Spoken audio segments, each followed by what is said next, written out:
A história do Gênesis sobre o fruto do conhecimento do bem e do mal quer nos ensinar algo muito além do que a queda do primeiro homem, mas ela representa, ela simboliza aquilo que nós podemos identificar em nós hoje, certo? Defeitos que o ser humano tem em sua natureza. Mas vamos por partes. Primeiro, por ser um fruto.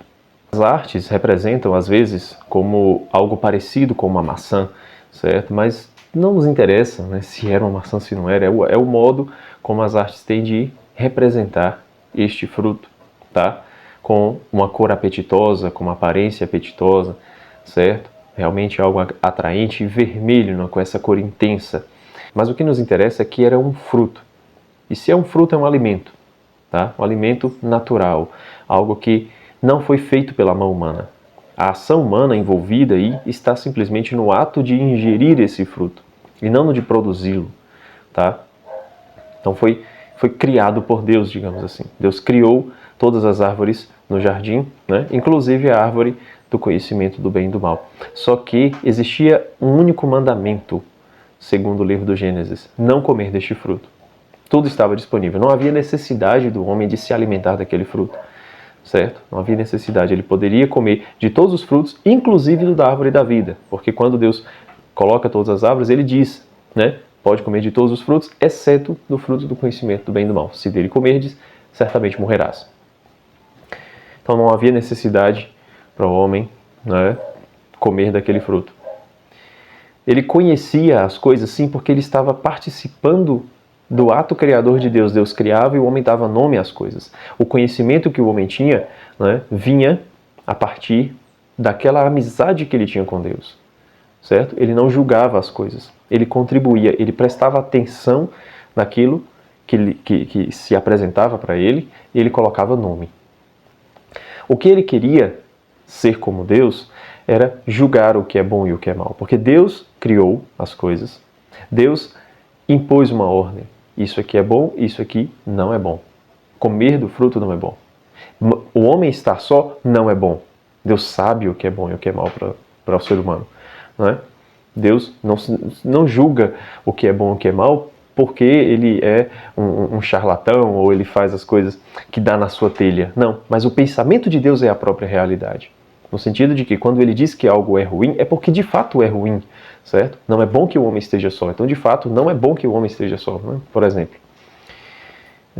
Agora, o homem ser como Deus, o homem querer julgar o que é bom e o que é mal para si, é de fato uma espécie de inversão das coisas, porque o homem não é Deus em sua natureza. O homem querer ser como Deus, o homem querer julgar o que é bom e o que é mal para si, ele vai errar, certamente.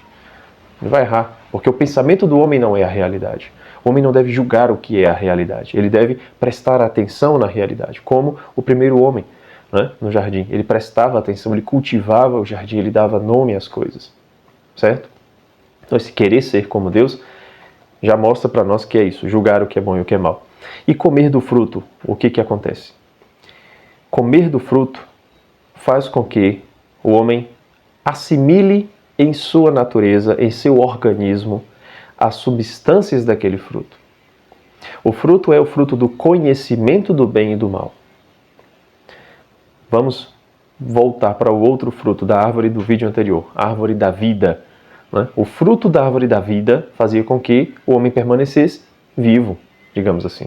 A coisa mais básica que pode representar essa árvore é manter o homem vivo.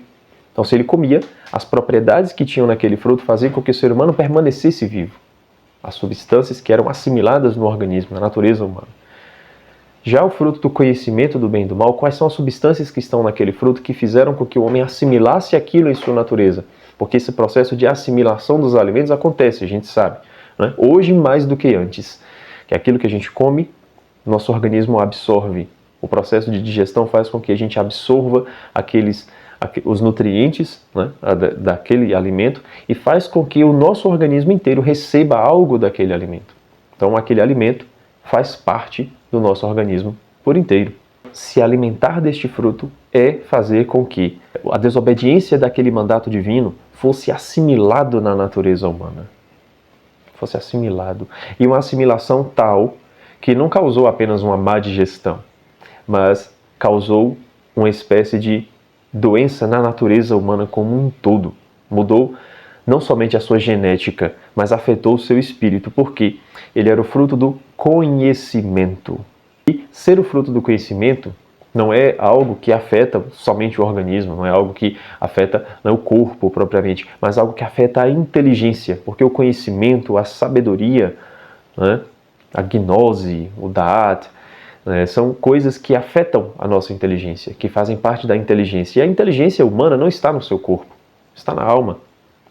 A inteligência não é algo que se pode medir ou calcular através da massa encefálica do ser humano.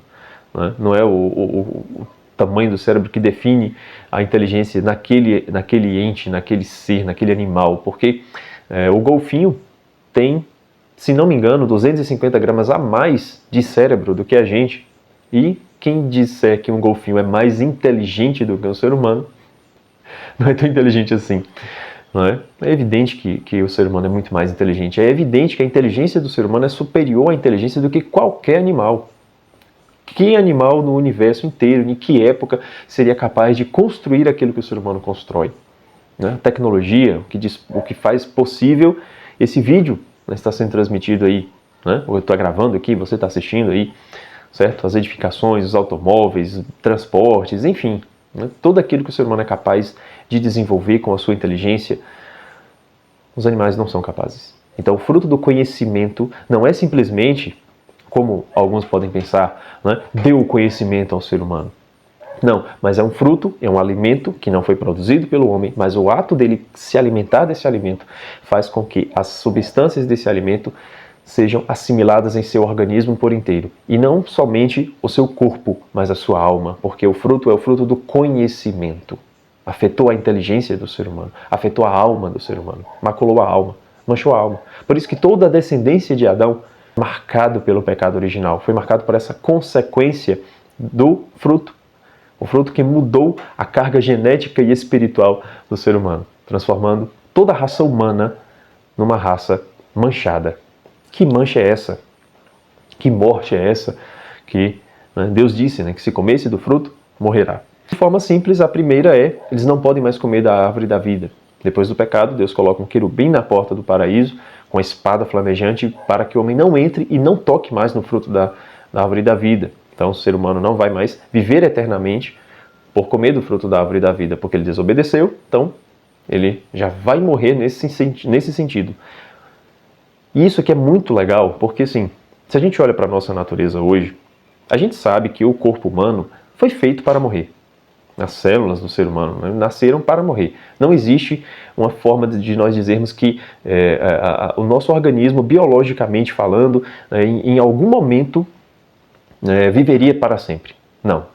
O nosso organismo foi feito para perecer em algum momento. Mas a experiência de passar pela morte é algo extremamente dramático para o ser humano. E não é tão dramático para os outros animais.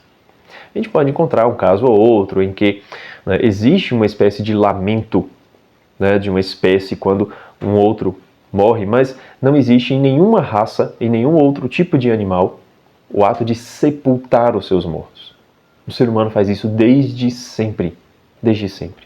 Os primeiros indícios, inclusive de gestos, de atos religiosos, podemos dizer assim, estão em seres humanos que foram sepultados.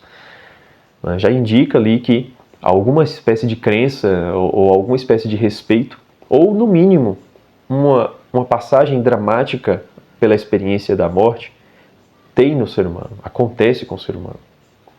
Certo? Então, o ser humano nasceu para morrer, mas ele não foi preparado para isso. Ele não morreria se não fosse o pecado. É essa a razão de nós termos essa dificuldade em passar pela morte, não só pela própria morte, porque ninguém quer morrer, mas por passarmos pela experiência de luto de forma tão dolorosa, de forma tão dramática.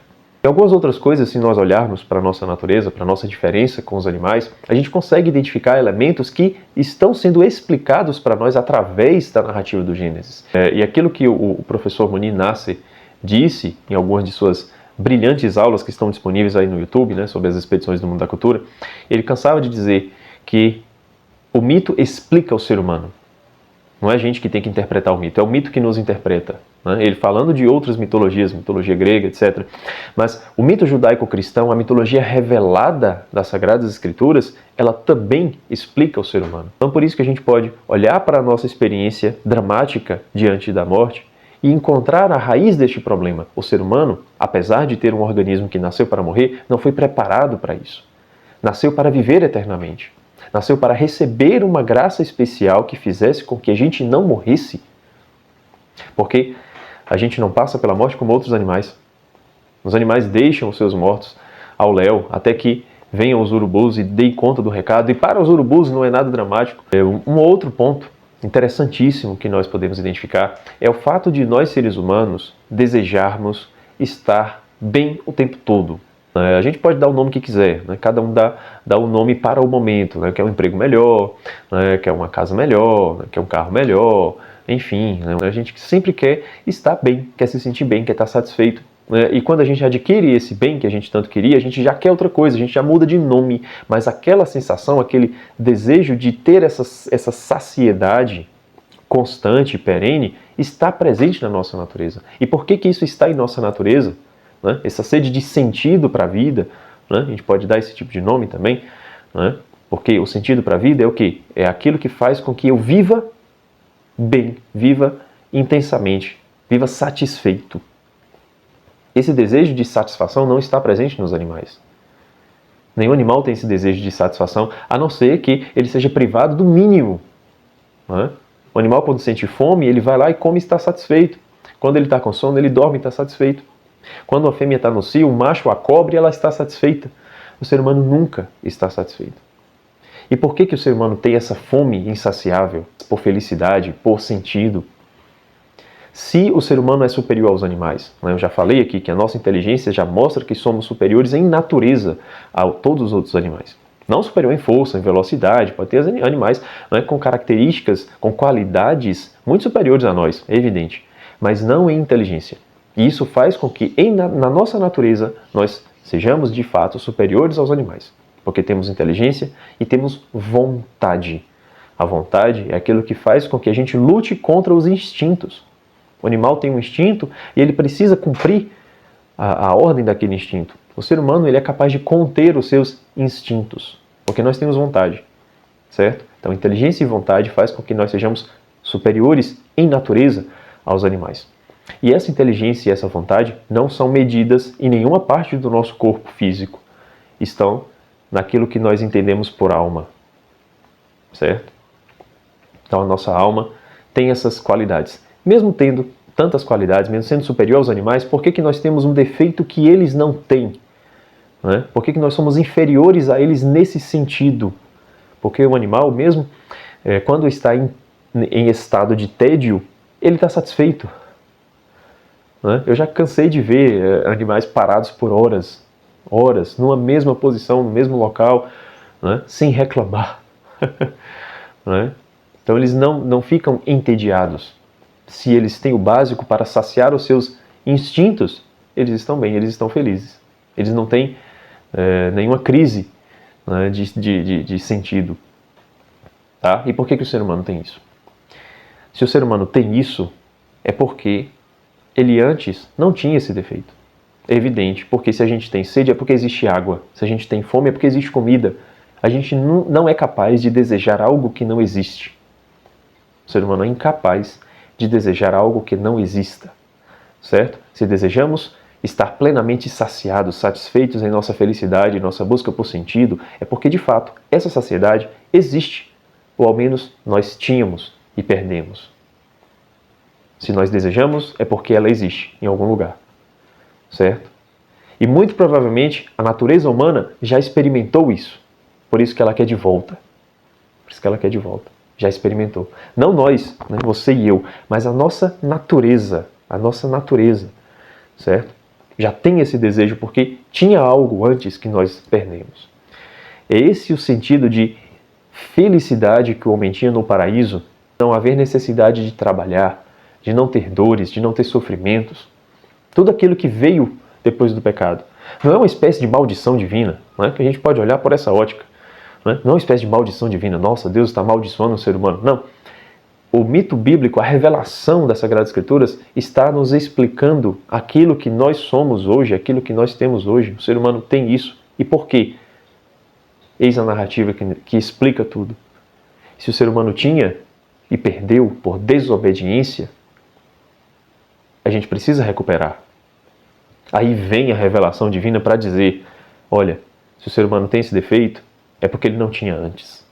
Mas eu, Deus, que estou vindo, né, ao encontro de vocês, estou dizendo, existe um conserto disso tudo. Dá para reparar tudo isso. E é por isso que Jesus Cristo se faz pão vivo que desceu do céu, se faz alimento da Eucaristia, diz que nós devemos nos alimentar de sua carne, né, para ter a vida eterna, para recuperar, para consertar essa natureza.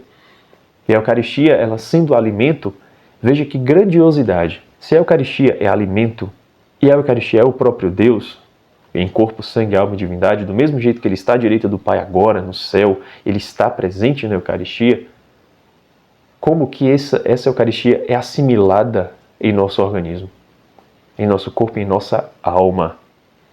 Se o fruto do conhecimento fez o que fez em Adão e em toda a sua descendência, o que o bendito fruto, Jesus Cristo, pode fazer em nós? Mas é claro que não vai fazer com uma força, com uma pressão externa, né? Não é um alimento qualquer. O pão vivo descido do céu não é um alimento qualquer que vem e arrebenta com tudo. Não, é necessário que haja uma predisposição daquele que se alimenta, daquele que vai ao banquete. É de acordo com a nossa predisposição que a Eucaristia é assimilada em nosso organismo. Porque é necessário que haja um aparelho digestivo que funcione bem para que os alimentos sejam digeridos.